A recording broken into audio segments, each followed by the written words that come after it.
Dzień dobry drodzy Państwo, witam Państwa z pięknego Segietu w kolejnym filmie.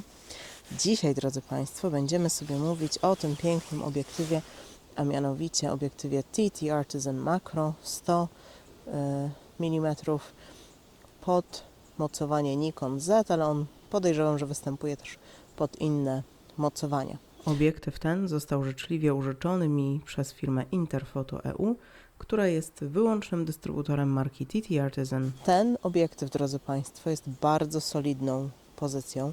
Jest zrobiony w całości z metalu, jest bardzo ciężki, można nim spokojnie ćwiczyć bicepsy, ale jest bardzo solidny, to taka solidna machina.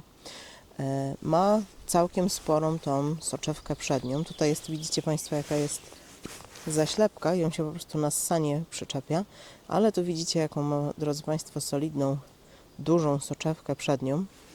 I co jest fajne w nim, w momencie jak zoomuję, oddalam bądź zbliżam, to się robi wszystko wewnątrz obiektywu. On się nie wysuwa, nie zwiększa się. Jedno szczęście, bo jest już naprawdę zacną pozycją i wszystko dzieje się wewnątrz. Ten obiektyw ma też tutaj, drodzy Państwo, jak widzicie na kołnierzu jakby, takie gwinciki małe. Ich jest 4 dookoła całego obiektywu. I tutaj w zestawie, to Państwu na przebitce pokażę, jest takie mocowanie, do którego można by było sobie przymocować małą lampkę LED. Ja tego nie próbowałam, bo to obciąża bardzo przód tego już dość ciężkiego zestawu. Więc ja fotografowałam po prostu z lampą, albo lampki LED były kładzione przy obiekcie, który fotografowałam. Natomiast jeżeli ktoś z Państwa chciałby spróbować, doczepić sobie tutaj na przykład lampki LED, jak najbardziej można. Przy czym takie mocowanie w zestawie jest jedno. Nie ma też osłony przeciwsłonecznej, natomiast mnie nie była potrzebna, przynajmniej wydaje mi się, że nie ma. Drodzy Państwo, teraz nie pamiętam, czy była w pudełku, czy nie. Wydaje mi się, że nie ma osłony przeciwsłonecznej do tego obiektywu w pudełku, ale nie zauważyłam, żeby była potrzebna. Mnie się tym obiektywem fotografuje bardzo przyjemnie. Co tu, drodzy Państwo, jest takiego bardzo fajnego w tym obiektywie? To jest mianowicie to, że zwróćcie proszę uwagę, że jak tutaj przejadę sobie na maksymalnie, to mamy przybliżenie 2:1, nie standardowo 1:1, jak mają obiektywy, tylko jest 2:1, w związku z czym możemy dużo bardziej przybliżyć sobie obiekt fotografowany. W połączeniu z Nikonem Z, z Nikonem Z5, czyli tym obecnie najtańszym, najsłabszym, pełnoklatkowym Nikonem, mnie się bardzo przyjemnie fotografowało tym obiektywem. Nikon ma bardzo fajny ten system focus picking, bardzo wygodny, jeśli chodzi o korzystanie z obiektywów manualnych, więc pod tym względem ja nie mam temu obiektywowi nic do zarzucenia. Bardzo ładnie też rozmywa tło. Jeżeli fotografujemy na 2.8, to spokojnie mógłby być takim obiektywem portretowym, bo bardzo ładnie to tło rozmywa. Tu zaraz Państwu mogę pokazać, jak na przykład ten mój, jak rozmyje ładnie tło tego mojego zestawu tutaj nagrywającego, właściwie za tym moim zestawem nagrywającym. Co jeszcze chciałam Państwu o nim powiedzieć? Wbrew pozorom to, że to jest ciężki zestaw, czasem trochę pomaga. Było mi ciężko, jeżeli musiałam trzymać ten aparat jakoś do góry, w jakiejś niewygodnej pozycji, chciałam w jakiś wychylony sposób korzystać z ekranu, bo wtedy naprawdę czuć wagę tego obiektywu. Jeśli chodzi o wygodę chodzenia z nim, to przy Nikonie Z nie miałam większego problemu, bo on ma bardzo wygodny ten grip. Jak Państwo widzicie, to całkiem nieźle jest wyważone. Ja to teraz mam na jednym palcu i to nadal jest wyważone tak, że spokojnie można z nim chodzić i jest wygodnie. Lekko nie jest, ale jest wygodnie. I jeśli chodzi o jakość obrazu, no to jest to ekstra. Drodzy Państwo, to kolejny z takich obiektywów, który po prostu jest bardzo, bardzo fajny. To jest budżetowe makro, to nie jest makro, które ma autofokus oczywiście, więc jego uniwersalność będzie trochę mniejsza niż takiego makro z autofokusem, bo raczej do portretów Państwo nie będziecie go używać, chociaż ma, ile on ma? F2.8 ma najbardziej otwartą przysłonę, więc można by go było użyć do portretu, tylko no, trzeba wtedy ostrzyć manualnie. Całe dobrodziejstwo autofokusa wtedy nie działa. Aha, no i mówiłam o tym, że czemu czasem jak jest to, że on jest ciężki, wcale nie jest minusem.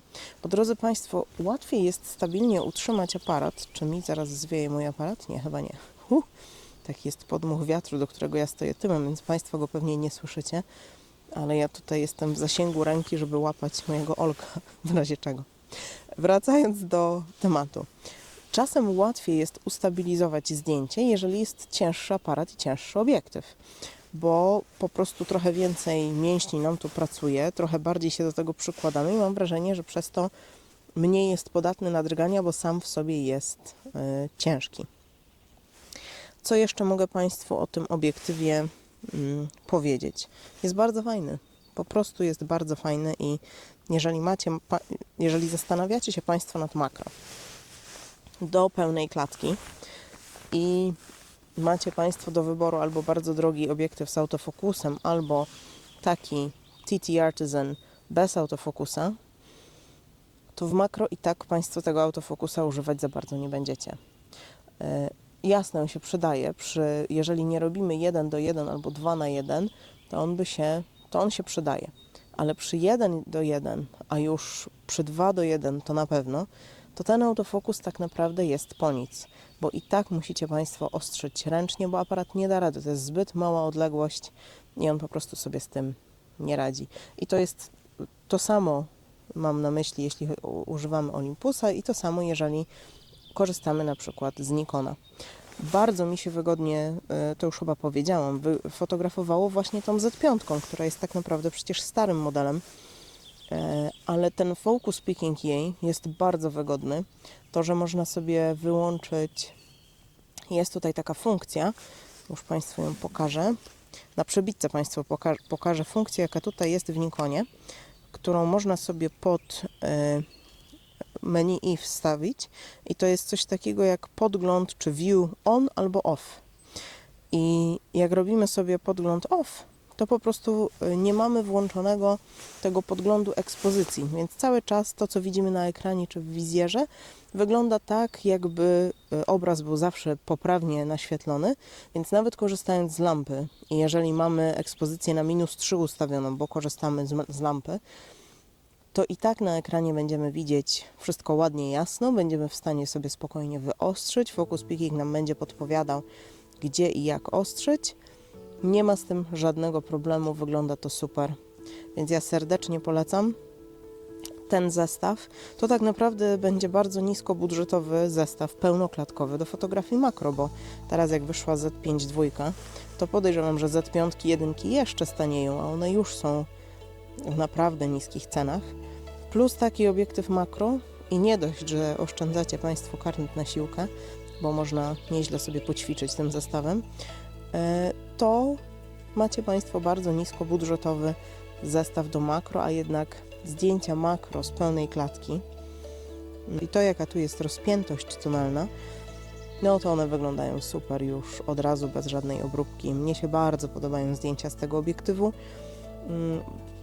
Jestem prawie pewna, że tak jak wszystkie te obiektywy TT Artisan, ten też daje taki trochę cieplejszy obraz, co przekłada się na przyjemność jego oglądania. Drodzy Państwo, oczywiście to nie będą arcydzieła, ale te zdjęcia, które Państwu zaraz pokażę, ale dało mi ogromnie dużo radości robienie ich. Pokażę Państwu też zdjęcia, które z nim zrobiłam, które nie są makro, zdjęcia, które tak naprawdę są takimi zwykłymi krajobrazowymi zdjęciami, ale które pokazują też, jak on wygląda, jak ostrzy na nieskończoność, jak wygląda rozmycie tła na tym jego f2.8. Więc dziękuję Państwu bardzo serdecznie za to, że byliście znowu ze mną. Zapraszam Państwa na kolejny film i do zobaczenia wkrótce.